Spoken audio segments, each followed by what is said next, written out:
انہوں نے تو چلے اقدامات کیے, آپ نے ان کی تعریف کی. ذرا ادھر بھی چلے جائیں نا معروف والوں سے پوچھے کہ اگر آپ کا اتنا بڑا سیٹ اپ ہے تو آپ نے یہ کیوں باہر لکھ کے لگایا ہوا ہے کہ ہمارے پاس ماسک نہیں ہے؟ کیا یہ ممکن ہو سکتا ہے کہ آپ اربوں روپے کی ایک بلڈنگ کھڑی کر لیں, آپ جناب لوگوں سے ابھی تک اربوں روپے کما چکے ہوں, لیکن آپ یہ کہیں کہ ہمارے پاس ماسک نہیں ہے؟ تو ذرا ڈی سی صاحب, اگر اسلام آباد میں امپوز کیا ہے آپ نے یہ قانون کہ جس کے پاس ماسک نہیں ہوگا یا پبلک پلیس پر جس نے ماسک نہیں ڈالا ہوگا اس کے خلاف ایکشن ہوگا, تو یہ جو بڑے بڑے اسپتال ہیں ذرا ادھر بھی چکر لگا لے. اب دوسری ایک اور ریکویسٹ تھی چیئرمین NDMA صاحب کے, وہ کہتے ہیں سب کچھ نارمل ہے, آل از ویل, زبردست, گڈ. چیئرمین صاحب اگر سب کچھ نارمل ہے تو اسلام آباد میں پھر یہ ماسک لازمی کیوں قرار دیا جا رہے ہیں؟ چیئرمین صاحب سب کچھ نارمل ہے تو پرنس پولی کلینک میں جگہ کیوں نہیں مل رہی؟ چیئرمین صاحب سب کچھ نارمل ہے. کل ایک ویڈیو آئی ہے, میں دکھانا نہیں چاہ رہا, اتنی مطلب دل توڑنے والی ویڈیو ہے. ایک شخص چیخ رہا ہے, رو رہا ہے, اسے کھانسی آ رہی ہے, وہ کورونا کا مریض ہے, وہ کہہ رہا ہے میرے پاس کوئی نہیں آتا, اسے بہتر تھا میں گھر رہوں. چیئرمین NDMA صاحب یہ صورتحال ہے اس وقت ملک میں, لیکن آپ کہتے ہیں کہ سب امن ہے. اگر ہم جائیں دیگر علاقوں میں, چھوٹے علاقوں کی بات کریں, پنجاب کے, سندھ کے, بلوچستان کے یا KP کے, وہاں پہ صورتحال ویسے ہی بڑی تباہ کن ہے. یہ تو میں آپ کو بڑے شہروں کی بات بتا رہا ہوں کہ لاہور, کراچی, اسلام آباد, پشاور, کوئٹہ. پشاور سے ہمارے ایک جرنلسٹ دوست ہیں, ہمارے کلیگ ہیں, وہ مجھے بتا رہے تھے گزشتہ رات کو, وہ کہہ رہے تھے کہ بھیا یہاں پہ جو صورتحال ہے وہ سب سے زیادہ تباہ کن ہے, اور وہاں پہ جو ایک نجی چینل 92 نیوز کے ایک سینئر رپورٹر جو ہیں وہ بھی کرونا کی وجہ سے وفات پا چکے ہیں. لیکن یہاں پہ اس بلڈنگ میں یہ جو آپ کو وائٹ ہاؤس نظر آ رہا ہے, اس وائٹ ہاؤس میں سب امن ہے. یہاں پہ اس وائٹ ہاؤس کے اگر آپ گارڈز دیکھ لیں تو انہوں نے بھی سفید کپڑے پہنے ہوئے ہیں. تو یہ جو بڑی بلڈنگ ہے, اور عمران خان صاحب کہتے تھے کہ جی یونیورسٹی بناؤں گا, وہ یونیورسٹی PM ہاؤس تو اس سائڈ پہ ہے, وہ بھی یونیورسٹی جناب وہاں پہ کلاسیں چل رہی ہیں, وہاں پہ PID کی کلاسیں ہو رہی ہوں گی. یہ جناب عمران خان صاحب کہتے تھے کہ میں تو عوامی مفاد کے لیے بڑی بڑی بلڈنگز نہیں رکھوں گا. اب عمران خان صاحب ادھر ہی اجلاس کرتے ہیں, ہر اجلاس ادھر ہی ہوتا ہے.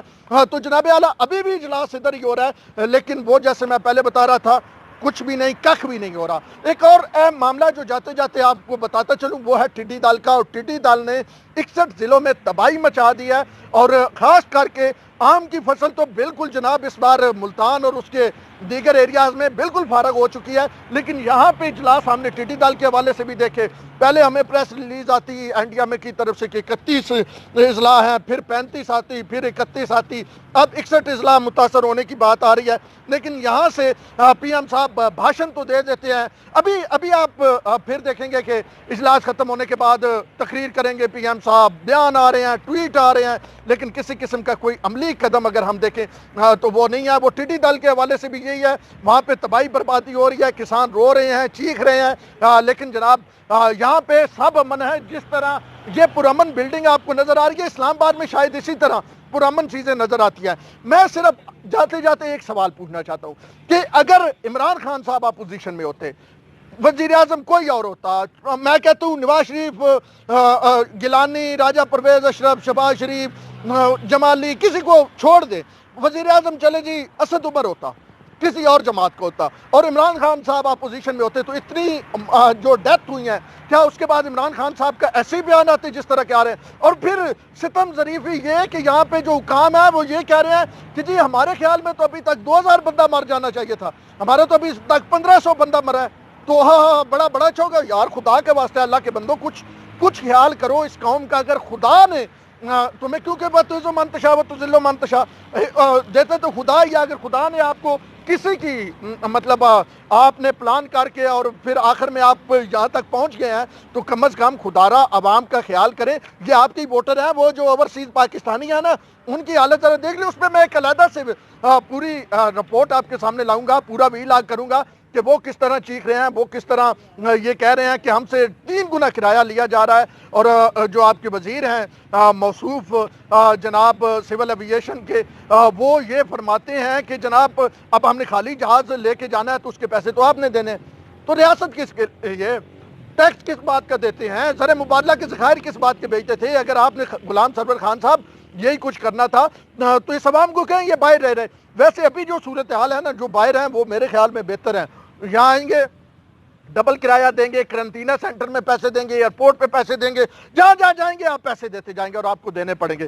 خیر ٹڈی دل کے حوالے سے جاتے جاتے ایک بات کرتا چلوں کہ یہ وہ چیز ہے جو پاکستان کی جڑوں کو کھوکھلا کر رہی ہے, لیکن ان ایوانوں میں بیٹھے ہوئے, ان وائٹ ہاؤسز میں بیٹھے ہوئے, ان بلڈنگز میں بیٹھے ہوئے ان افراد کو, کیونکہ چیئرمین NDMA کا بھی دفتر یہاں پہ ہے, اس لیے میں کہہ رہا ہوں تمام لوگوں کو کسی قسم کا مجھے تو نہیں لگ رہا کہ کوئی یہ سوچ آ رہی ہو کہ ملک کس جانب جا رہا ہے. بہرحال میں نے ایک ذمہ دار شہری ہونے کے ناطے ایک بار پھر, کیونکہ اسلام آباد میں پبلک پلیس پہ ماسک پہننا لازم ہے, میں نے ماسک دوبارہ جو ہے وہ پہن رہا ہوں. لیکن مجھے خیال ہے ان افراد کا جو ماسک ڈھونڈنے کے لیے پھر رہے ہیں, جو ماسک خریدنا چاہتے ہیں لیکن ماسک نہیں مل رہے, لیکن DC اسلام آباد صاحب کہتے ہیں کہ میں ان پہ جرمانے کروں گا 3-3 ہزار روپیہ, اور ساتھ میں یہ کہتے ہیں کہ 2 لاکھ ماسک مفت میں بانٹیں گے. یہاں تو پیسوں سے نہیں مل رہے, مفت میں کیا بٹیں گے. بہرحال اب تک کے لیے اتنا ہی. اپنے اور سید داؤد شیرازی کو دیجیے اجازت. اللہ نے